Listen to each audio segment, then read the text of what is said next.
Luke Carter, a 38-year-old architect, was the kind of man who found comfort in precision. Known for his innovative designs and meticulous attention to detail, his work had earned him accolades and respect in his field. But while his career soared, his personal life remained strictly compartmentalized, untouched by the chaos of emotions and relationships.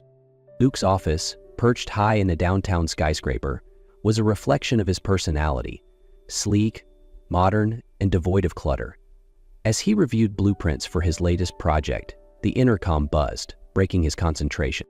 "Mr. Carter," Kelly, his assistant, said hesitantly, "there's someone here to see you. She doesn't have an appointment, but she insists it's urgent."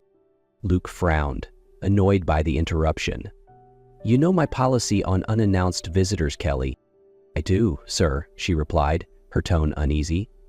"But she says her name is Julia Reyes, and it's personal." The name struck a faint chord in Luke's memory, but he couldn't place it. After a pause, he relented. "Fine. Give me 5 minutes, then send her in." Luke returned to his blueprints, brushing off the intrusion as a temporary inconvenience.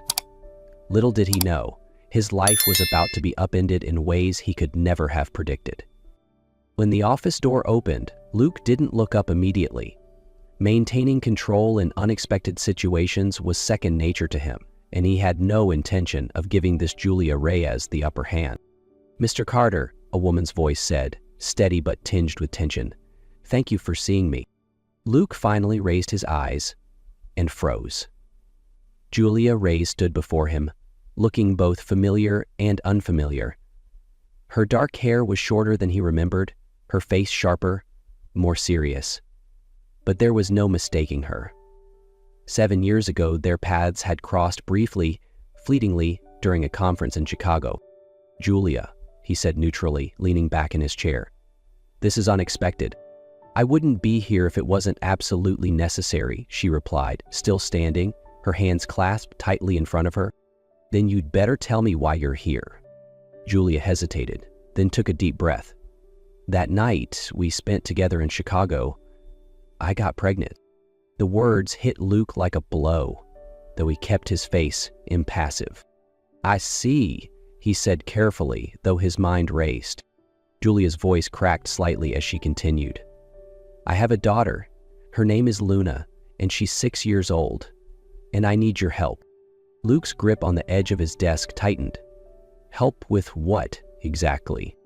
"I need you to take her," Julia said, her composure slipping. "I've lost everything, my job, my savings, my home.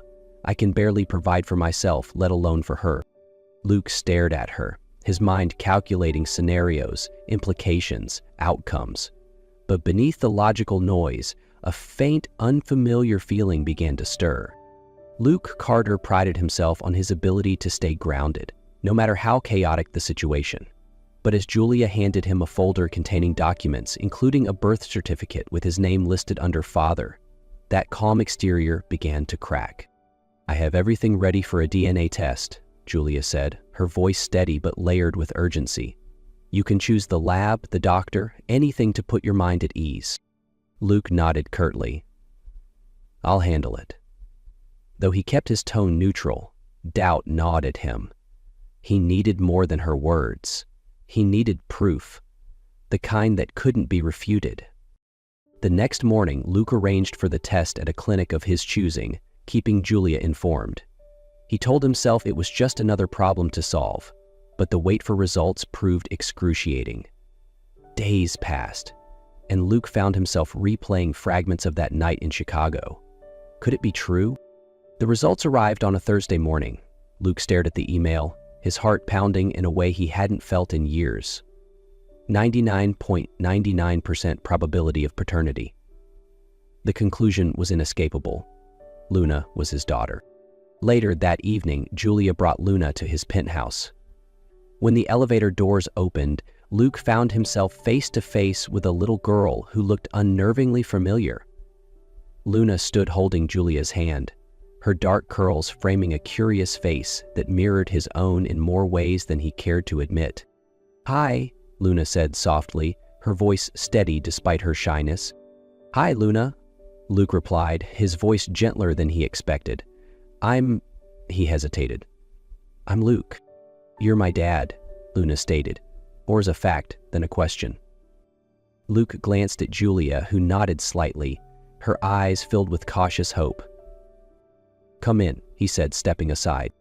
Inside, Luna's wide eyes wandered over the minimalist furniture and towering windows. Your house is really big, she said. Thank you, Luke said awkwardly. Would you like something to drink? I have juice. Apple juice? She asked, perking up. Yes, apple juice. He went to the kitchen, giving himself a moment to breathe. When he returned with a juice box, Luna smiled brightly.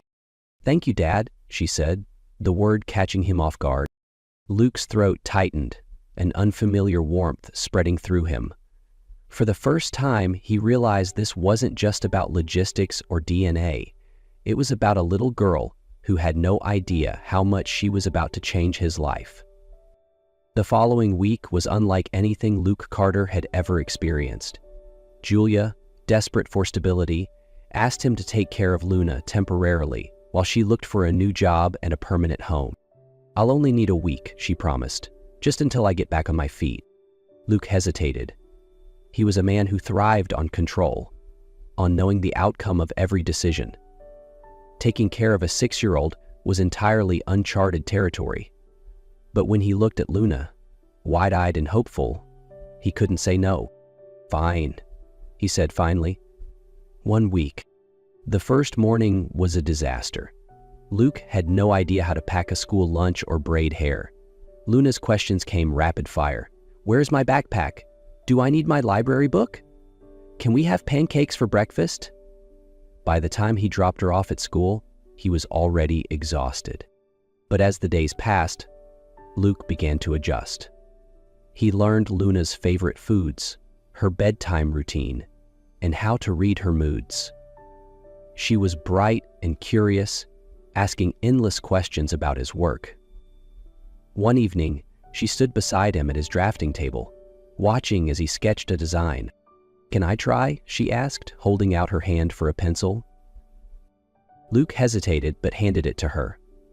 Luna began drawing confidently, creating what she proudly declared was a house for unicorns.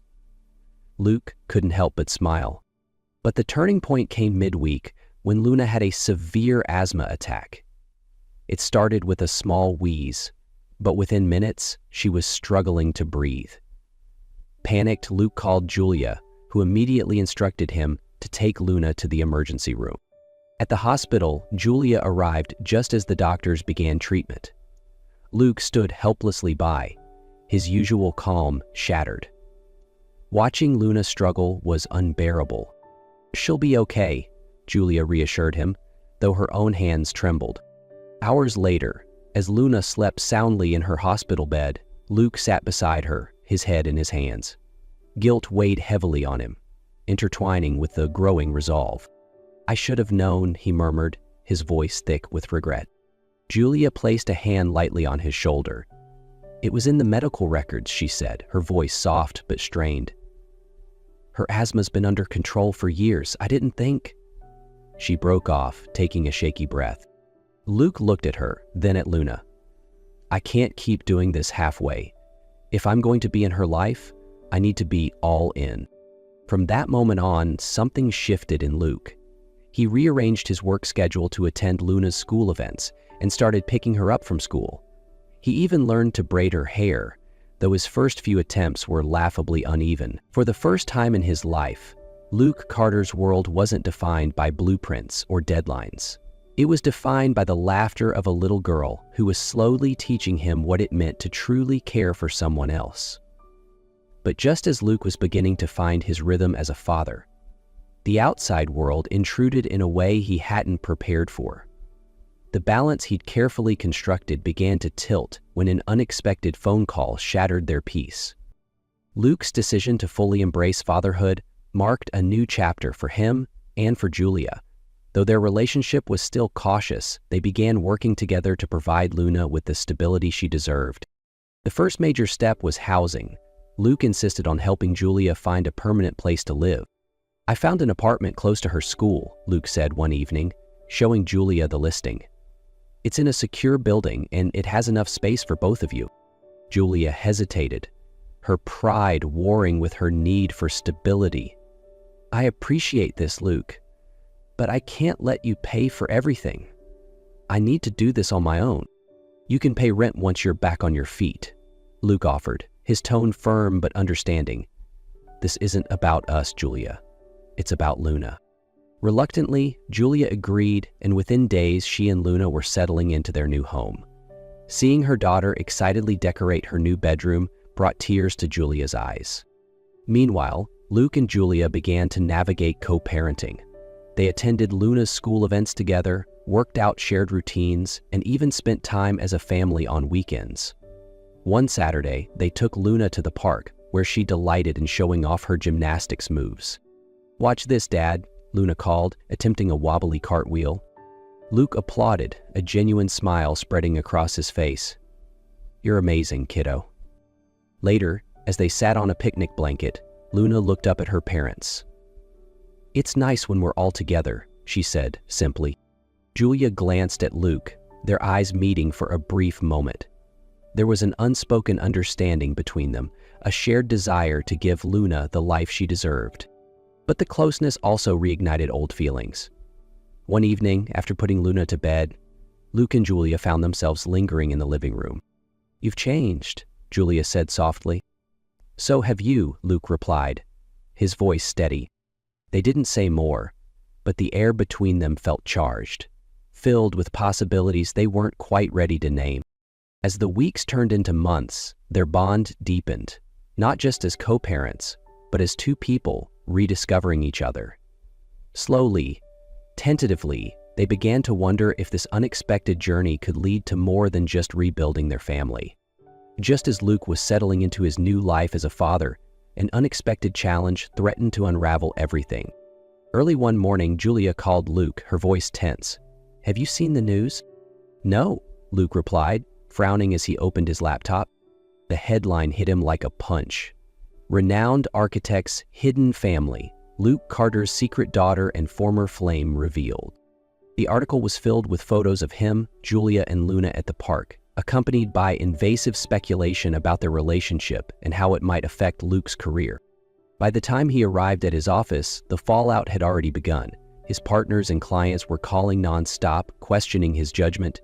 During a tense meeting, one partner confronted him. "Luke, this is damaging our reputation. Investors are worried. You need to address this." Luke's jaw tightened. "I'll handle the media, but my daughter and her privacy are off limits. Do you understand me?" That evening, Luke found Julia pacing in her living room. Luna was in her room, thankfully unaware of the chaos outside.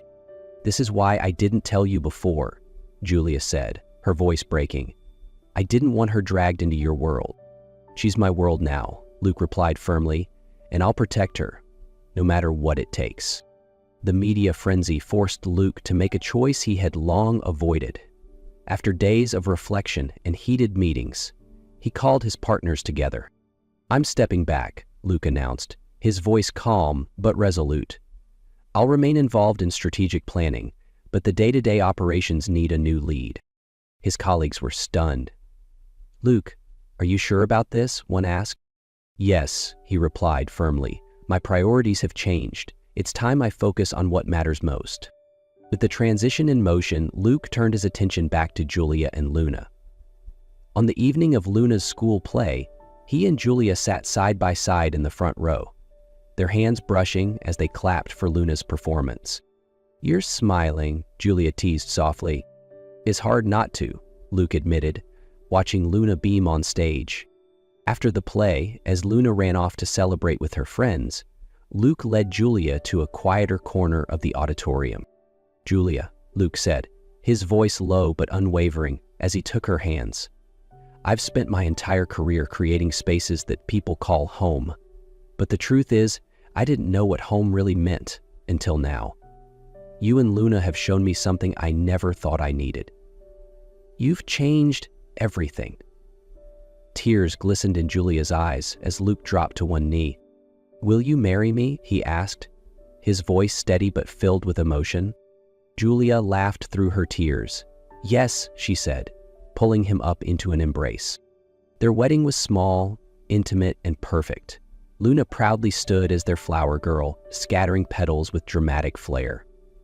As Luke and Julia exchanged vows, they promised not only to love each other, but also to create a home filled with warmth, trust, and laughter for Luna. In the end, Luke realized his greatest achievement wasn't the career he had built, it was the family he had found. As he stood with Julia and Luna, surrounded by love and laughter, he knew this was only the beginning of their story, a story of second chances, growth, and the power of connection. If this heartfelt journey moved you as much as it moved us, don't forget to subscribe to our channel. We bring you more stories like this, filled with emotion, inspiration, and the beauty of life's unexpected turns. Hit the subscribe button and turn on notifications to never miss an update. Share your thoughts in the comments below. What part of Luke's story resonated with you the most? Thank you for watching, and we'll see you in the next story.